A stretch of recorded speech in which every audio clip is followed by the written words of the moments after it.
Hi, welcome to my channel. இன்றைக்கி என்ன வீடியோனா, Epsom salt எப்படி யூஸ் பண்ணலாம், எதுக்காக பிளான்ட்டுக்கு யூஸ் பண்ணணும், எத்தனை நாளைக்கு ஒரு டைம் யூஸ் பண்ணணும், எவ்வளவு யூஸ் பண்ணணும், எந்த பிளான்ட்டுக்கெல்லாம் யூஸ் பண்ணணும் அப்படின்னு இந்த வீடியோவில் தெளிவாக பார்க்கலாமா. அதோட எங்கள் வீட்டில் இருக்கிற செடியெல்லாம் பாருங்கள். ஃபஸ்ட்டு எப்சம் சால்ட்னால் என்னன்னு பார்க்கலாம். எப்சம் சால்ட் அப்படின்னா நேச்சுரலாக பூமியில் கிடைக்கக்கூடிய ஒரு மினரல். இது ஆர்கானிக்லேயும் கிடைக்கும், இன்ஆர்கானிக்லேயும் கிடைக்கும். நான் யூஸ் பண்ணுறது ஆர்கானிக் தான். இது எங்கே வாங்கினேன்னு பார்த்தீங்கன்னா, கார்டனிங் டைரிங்கிற ஒரு வெப்சைட்டில் வாங்கினேன். செகண்ட், எப்சம் சால்ட்டோட வேலை என்ன, இப்போ வேருக்கு உள்ளே போயிட்டு வேரோட தன்மையெல்லாம் ஊக்குவிக்கும், குட்டி குட்டி இலைகள் உருவாகிறதுக்கு ரொம்ப ஹெல்ப்ஃபுல்லாக இருக்கும். தேர்டு, எந்த செடிக்கெல்லாம் யூஸ் பண்ணலாம், எல்லா செடிக்குமே போடலாம். காய்கறி செடிக்கு போட்டால் நல்ல விளைச்சல் எடுக்கலாம். உங்கள் செடி பசுமையாக இருக்கும். பூச்செடிக்கு யூஸ் பண்ணால் கூட இலைகள் எல்லாம் பசுமையாக இருக்கும், பெருசு பெருசாக பூக்கள் வைக்கும், நிறைய மொட்டுக்கள் வைக்கும்.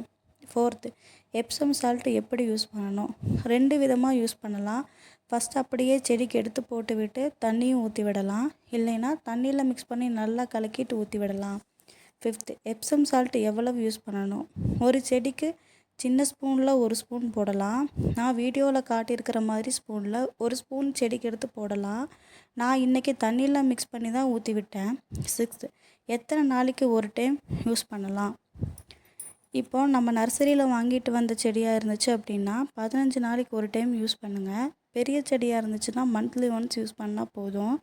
நான் மந்த்லி ஷெட்யூல் ஃபாலோ பண்ணுறதுனால நான் மந்த்லி ஒன்ஸ் தான் யூஸ் பண்ணிகிட்ருக்கேன்.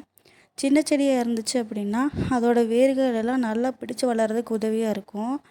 அதுக்காகத்தான் நான் மந்த்லி 2 டைம் வந்து யூஸ் பண்ணுங்கன்னு சொல்கிறேன். எப்சம் சால்ட்டு டாபிக் எல்லாத்தையும் இதில் நான் கவர் பண்ணிட்டேன்னு நினைக்கிறேன். வேறு ஏதாவது சந்தேகம் இருந்துச்சுன்னா கமெண்ட் பண்ணுங்கள், நான் ஆன்சர் பண்ணுறேன். அப்புறம் நம்ம பிளான்ட்டுக்கு எது போட்டாலும் கொஞ்சம் ஐஸ் வாட்டர் போட்டுக்கோங்க. பூச்சி தொல்லையெல்லாம் அதிகமாக வராமல் பார்த்துக்கும். நம்ம செடிக்கு என்ன கொடுத்தாலும் செடியை ஒரு டைம் மண் நல்லா கிளறி விட்டுட்டு கொடுத்தா நல்ல ரிசல்ட்டு கிடைக்கும்.